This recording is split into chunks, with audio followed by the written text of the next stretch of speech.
देखिए, बहुजन आंदोलन का सबसे मुश्किल दौर चल रहा है। राजनीतिक रूप से हम लोग बहुजन आंदोलन बहुत कमजोर हो गया है, सच भी है। लेकिन जब मैं पूरे देश में कहीं भी जाता हूं और युवाओं का जोश देखता हूं, उनका संकल्प देखता हूं, उनका दृढ़ निश्चय देखता हूं, जिस तरह से अपने महापुरुषों के आंदोलन को आगे बढ़ाने की क्षमता, ईमानदारी, संघर्ष की भावना उनके अंदर देखता हूं, तो मुझे लगता है कि नहीं, उतार चढ़ाव होते रहते हैं। अभी तो शुरुआत है। देश भी जब आजाद हुआ तो नौजवानों ने इसकी जिम्मेदारी अपने कंधे पे उठाई थी और कुर्बानियां दी थी, तब जाके देश आजाद हुआ था। मैं एक बात की तरफ आपका ध्यान आकर्षित करता हूं। इस देश में हमारा संघर्ष किससे है और क्यों है? हमारा संघर्ष किस लिए है, ये आप सब लोग बेहतर जानते हैं। परिवर्तन की लड़ाई इतनी आसान लड़ाई नहीं है। इसके लिए हमारे महापुरुषों ने कुर्बानियां दी हैं, बलिदान दिया है, संघर्ष किया है, तमाम तरह के अपमान सहे हैं, लाठियां खाई हैं, मुकदमे झेले हैं। परिणाम उनको उम्मीदें थी, जैसा बाबा साहब ने भी कहा कि बड़ी मुश्किल से मैं इस कारवा को यहां तक लेके आया हूं। अगर आप इसे आगे नहीं ले जा सकते तो इसे पीछे मत जाने देना। ये रोते बात बाबा साहब ने कही थी। साथी देख रहे हैं हमारे, तो ये संघर्ष की बिसात है। ये किया है हम लोग, कोई नए लोग नहीं, हमसे पहले हमारे महापुरुषों ने किया है। तमाम तरह के बलिदान दिए हैं। बाबा साहब ने अपने 4-4 बच्चों का बलिदान दिया। मान्यवर काशीराम साहब ने आजीवन जो है संघर्ष किया। उनके साथ हजारों लोगों ने संघर्ष किया, तब जाके बहुजन समाज को, गरीबों को राजनीति करने का मौका मिला।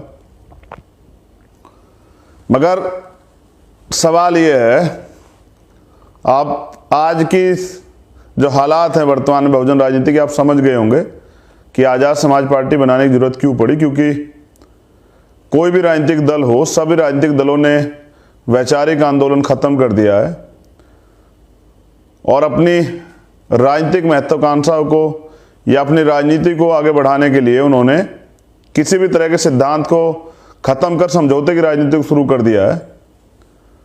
लेकिन बहुजन आंदोलन तो हमेशा संघर्ष पर जिंदा रहा है। हमारी लड़ाई तो परिवर्तन की थी, सिर्फ सत्ता की थोड़ा ही थी।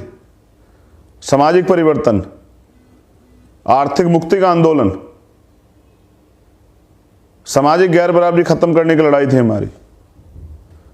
और जिसके लिए अगर आज आप पूरे देश में कहीं देखेंगे तो भीम आर्मी और आजाद समाज पार्टी के लोग बड़ी मजबूती से इस लड़ाई को लड़ रहे हैं। मैं किसी की आलोचना करने के लिए नहीं आया हूं, मुझसे आलोचना नहीं होती है। हाँ, मेरा विरोध है कि जिनसे संघर्ष होता है उनसे समझौता नहीं होता। हमारा संघर्ष है इस देश में उस व्यवस्था से जो व्यवस्था इस देश को कमजोर कर देना चाहती है, जिस व्यवस्था ने तमाम तरह के ऐसे कानून बनाए सत्ता में आते ही, चाहे वो हमारे आरक्षण के खिलाफ हो, चाहे वो हमारे SC/ST एक्ट के खिलाफ हो, चाहे सरकारी डिपार्टमेंट खत्म करके किए गए हों, चाहे पूंजीपतियों को लाभ देके किया गया हो, चाहे एजुकेशन पॉलिसी पे हमला किया गया हो, चाहे प्रमोशन में रिजर्वेशन कैंसिल किया गया हो। जो मूलभूत अधिकार है उनको हमें, बिहार में जाने के बाद मैंने देखा, उन मूलभूत अधिकारों से दूर रख के आर्थिक रूप से कमजोर करके उस षड्यंत्र को जिंदा रखा गया हो। जिस तरह से हमारे संघर्षी लोगों की हत्या कराई जाती है, ये उसका एक बड़ा पार्ट है।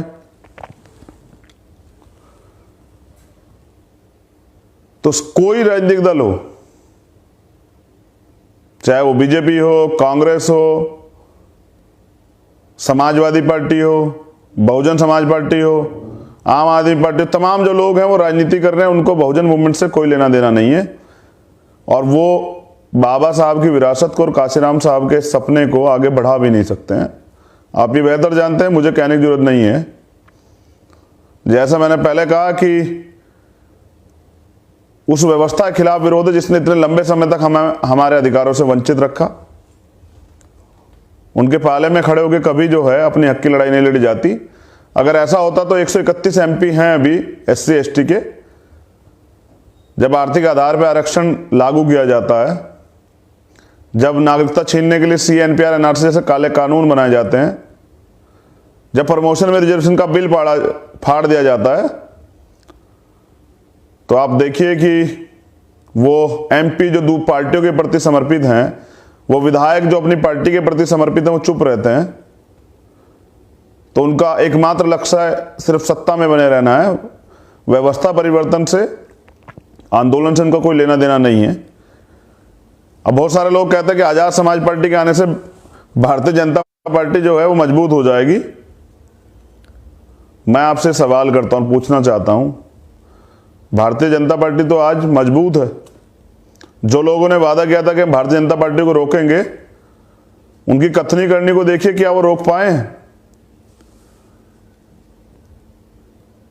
अभी तो आजाद समाज पार्टी ने संघर्ष शुरू किया है, लेकिन जिन लोगों ने संकल्प के साथ ये वादे किए थे कि हम भाजपा को रोक देंगे और भारतीय जनता पार्टी को हम लोग कमजोर कर देंगे, तो आप देखिए पिछले कुछ समय में भारतीय जनता पार्टी कितनी मजबूत हुई है कि वो लगातार संविधान पे हमला कर रही है और संविधान को खत्म करने का प्रयास कर रही है। ये मेरी वजह से तो नहीं हो पा रहा, ये तो उनकी नाकामी है जिन्होंने वादे किए थे कि हम रोक देंगे। हमारे साथ रह के भारतीय जनता पार्टी को रोका जा सकता है, लेकिन रोकने की बजाय भारतीय जनता पार्टी और मजबूत हुई है और वो अपने एजेंडे पे, जो आरएसएस का छिपा हुआ एजेंडा है कि किसी तरह से एससी एसटी ओबीसी माइनॉरिटी के लोगों, इस देश की महिलाओं को गुलाम बना के रखा जाए, उनके हक अधिकार छीन लिए जाए, सारी जो व्यवस्था पूंजीपतियों के हाथ में दे दी जाए, वो तो लगातार कामयाब हो रहे हैं। तो इसका मतलब जिन लोगों ने वादे किए थे कि हम ये रोक देंगे, उनका संकल्प जो है मजबूत नहीं है। उनके पास वो लोग नहीं समर्पित जो इस लड़ाई को लड़ सके। लेकिन भीम आर्मी और आजाद समाज पार्टी के पास ऐसे नौजवान हैं, ऐसी माताएं बहनें, ऐसे बुजुर्ग हैं जो संघर्ष के लिए तैयार हैं और संघर्ष कर भी रहे हैं। मैं धन्यवाद देता हूं उन सभी लोगों को जो संघर्ष कर रहे हैं बिना किसी स्वार्थ के। लेकिन हमारी लड़ाई इस देश में बहुजन समाज को सत्ता में स्थापित करने की है, बहुजन समाज को ताकतवर बनाने की है, बहुजन विचारधारा को आगे बढ़ाने की है, गरीबों को, शोषितों, वंचितों को, मजलूमों को सत्ता में स्थापित करने की है, सत्ता के साथ व्यवस्था परिवर्तन की है, राजनीति की तरफ नहीं है। मान्यवर काशीराम साहब ये कहते थे कि मुर्दा लोग मिशन नहीं चलाते और जिंदा लोग रुकने नहीं देते। आपको तय करना है कि राजनीति तो तमाम लोग कर रहे हैं कि मिशन किसे चलाना है।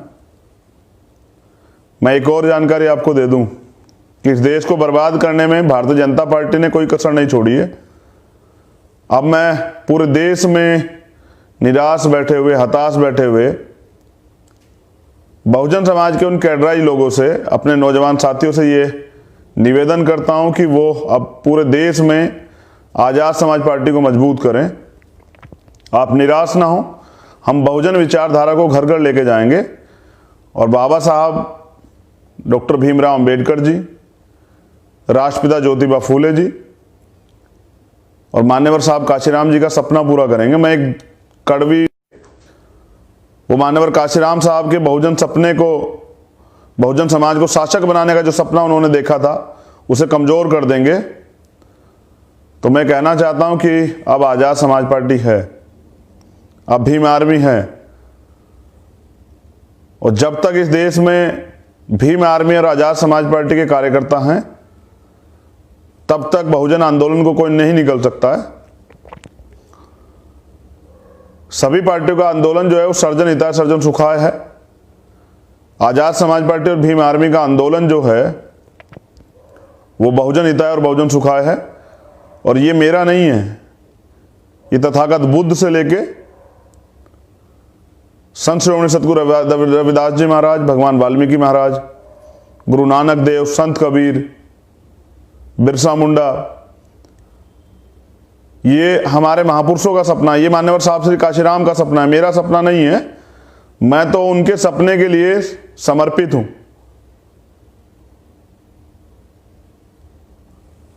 मैं फिर आपसे कह रहा हूं, विकल्प बहुत हैं बिखरने के लिए और संकल्प एक ही है निखरने के लिए, वो है भीम आर्मी और आजाद समाज पार्टी।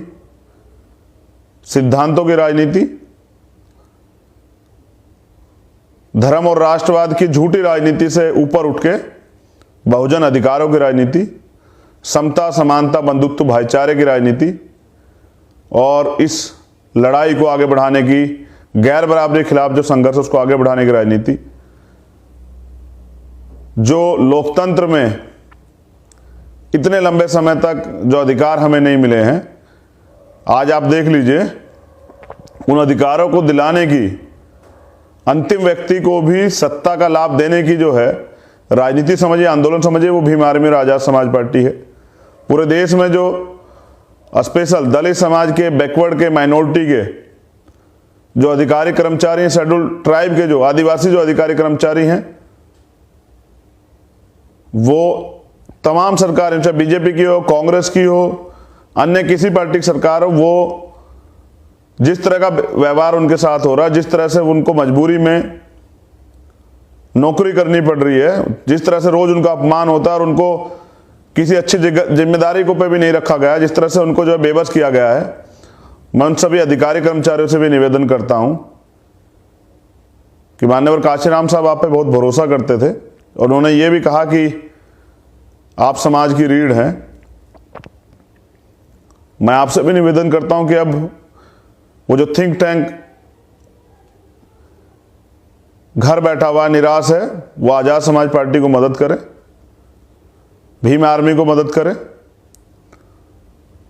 तो बहुजन राजनीति को पूरे देश में स्थापित करने के लिए हम लोग तैयार हैं। मैं धन्यवाद करता हूं सभी नौजवानों का, जिम्मेदार साथियों का, भीम आर्मी आजाद समाज पार्टी के कार्यकर्ताओं का, हमारी माताओं बहनों का।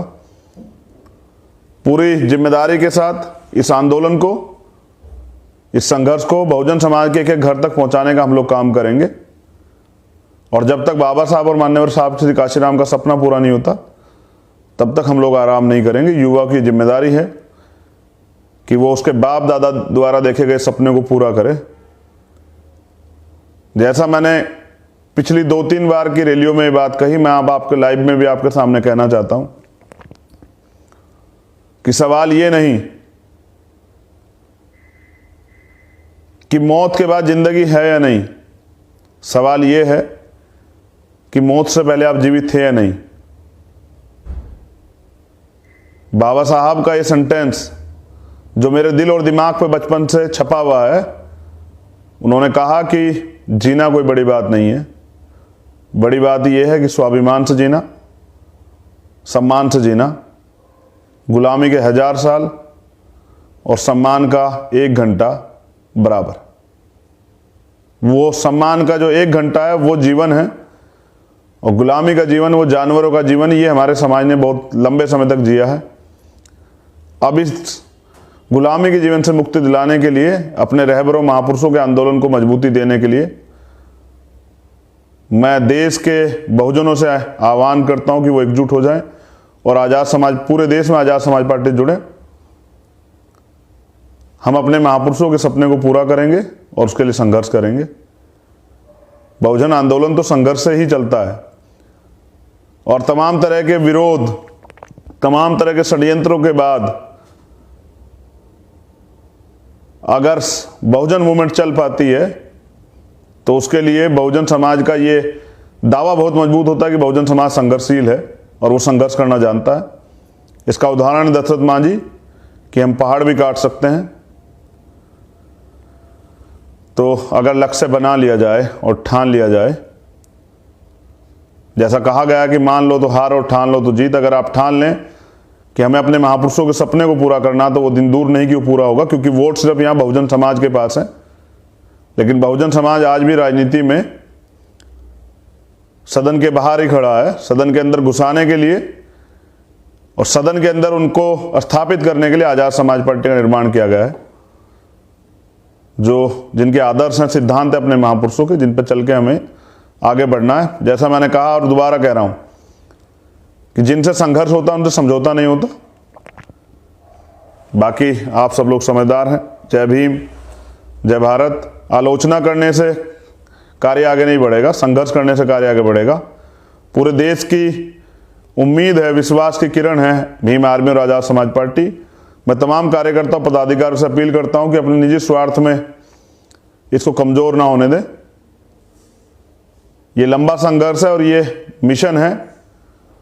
मिशन चलाने के लिए संघर्ष बहुत जरूरी है। संघर्ष का रास्ता ना छोड़ें। और पूरे देश में जहां भी कोई अत्याचार हो, अन्याय हो, कोई जुल्म जाती हो किसी बहुजन समाज के व्यक्ति के साथ, तो आप लोग उसकी मदद जरूर करें, उसके साथ जरूर खड़े हों। आप प्रेम भाईचारा बहुजन समाज में जरूर बनाएं। मुझे सुनने के लिए बहुत बहुत धन्यवाद। बस याद रखिए कि यहां बहुजन राजनीति कमजोर हुई है, बहुजन विचारधारा कमजोर नहीं है। वैचारिक रूप से बहुजन विचारधारा तमाम नौजवानों ने एक्सेप्ट की है, स्वीकार की और वो इस संघर्ष को आगे बढ़ा रहे हैं। राजनीतिक रूप से बहुजन समाज कमजोर हुआ है, वैचारिक रूप से नहीं हुआ है। वैचारिक रूप से बहुजन आंदोलन आज भी भीम आर्मी और आज़ाद समाज पार्टी इस देश में चला रहे हैं और चलाते रहेंगे। जय भीम, जय भारत, जय संविधान। आप सभी के लिए मेरी बहुत बहुत मंगल कामनाएं। मेरा निवेदन स्वीकार करें और मान्यवर साहब श्री काशीराम और डॉक्टर बाबा साहब भीमराव अम्बेडकर के सपने को पूरा करने के लिए संघर्ष करें। जय भीम।